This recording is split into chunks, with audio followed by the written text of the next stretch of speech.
Assalamualaikum everyone. So for today's video, gagawa tayo ng ginisang ampalaya. Yan.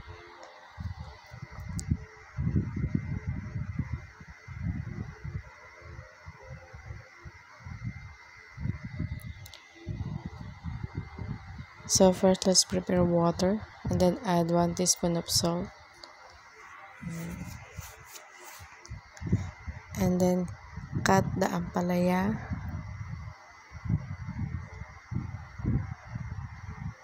So, and then remove the seeds. So, pagka na-remove nyo na, cut nyo na ng manipis yung ampalaya. Manipis lang para hindi siya masyadong mapait. Ayan. So, once nahiwa nyo na siya, lagay nyo dun sa may tubig na may asin. Babad nyo lang siya dyan for 20 minutes. And then, prepare 2 eggs.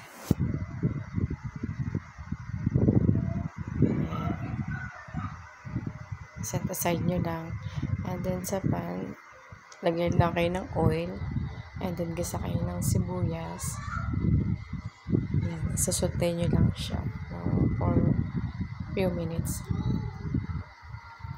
And then, bawang. Ayan, gisa-gisa nyo lang hanggang sa maamoy yun amoy ng bawang. And then, kamatis. Ayan. Hanggang sa lumambot siya. Ayan, gisa nyo lang yung kamatis ng ganyan. Ayan.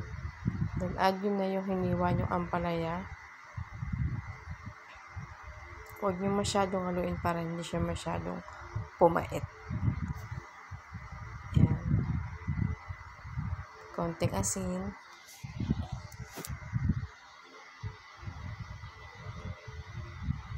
Ayan, takpan nyo lang siya hanggang sa lumambot na yung ampalaya. Maluto yung ampalaya. Huwag nyo masyadong lutuin ha.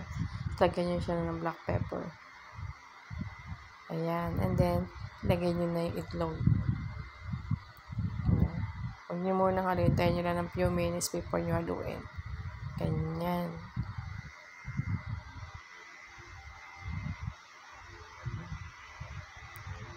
Tapos isang sachet ng seasonal granules yung magic sarap. Ayan.